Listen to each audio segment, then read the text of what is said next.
Je voudrais qu'on parle des religieux et des non-religieux.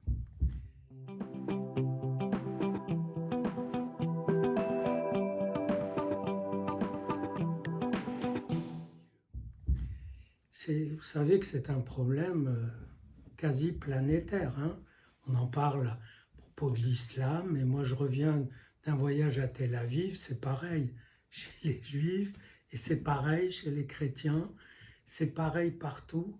Ça veut dire que il y a ceux qui tiennent au noyau religieux, qui sont, qu'on appelle intégristes, quelle que soit la religion. Des fois, on ne les appelle même pas. Et en Israël, il y a toutes sortes de sectes, plus ou moins orthodoxes. Forcément, quand il y a de la religion, quand il y a deux individus religieux, sauf s'ils sont vraiment dans le don, l'amour, la générosité, il y en a un toujours pour reprocher à l'autre de ne pas l'être assez. Donc, il y a toujours l'un qui doit se justifier, etc.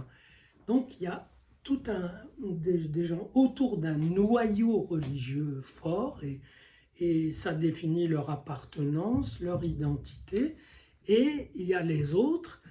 Et dans le cas d'Israël, ils sont très nombreux à ne pas vouloir du pouvoir des religieux, mais vraiment à ne pas le supporter. Il faut dire que les autres, les religieux, sont très intrusifs. Par exemple, ils demandent qu'il n'y ait pas de voiture le samedi, alors que les autres veulent aller en week-end.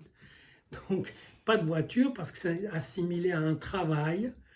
Donc, ça transgresse la religion. Donc, vous voyez, ça peut être très tendu.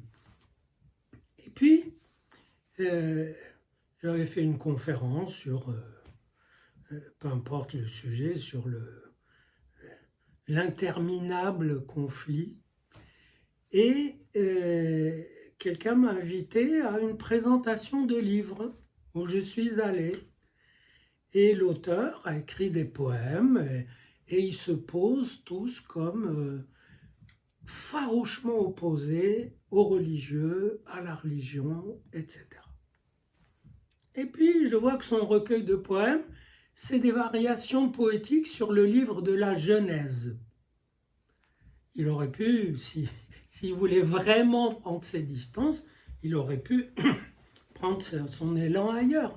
Non, c'était sur la Genèse pour montrer que on peut dire encore d'autres choses sur la Genèse qui ne sont pas dans la tradition religieuse.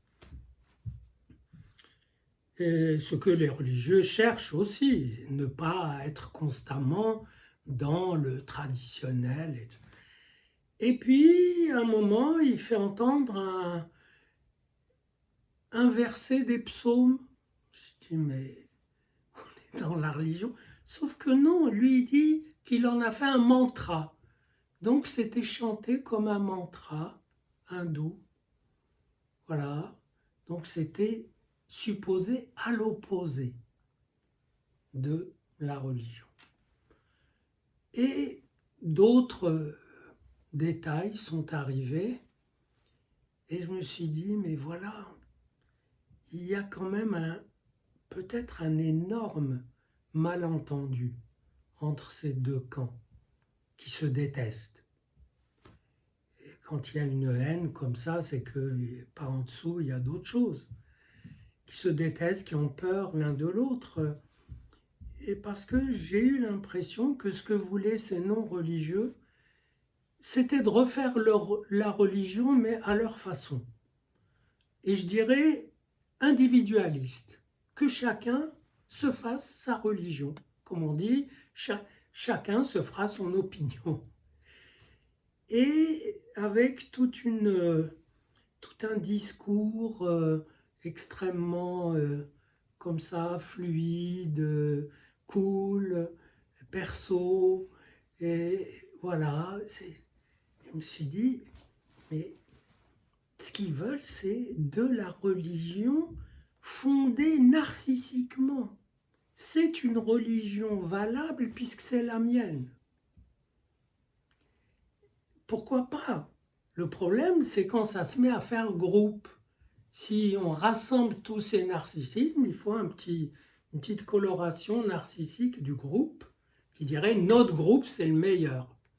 Et dans ce cas, on retombe dans les dissensions, les tiraillements, les guerres de religion, même quand elles sont à petite échelle. Autrement dit, c'est très difficile de gérer ce trésor, car il y a un trésor à gérer. Certains l'appellent la spiritualité, moi je l'appellerais l'inspiration, le divin, l'inconscient. Il y a quelque chose à gérer avec en plus un stock de paroles qui ont été dites là-dessus, sur le mode poétique, politique, fanatique, philosophique, etc. Donc il y a du stuff, il y a du matériau.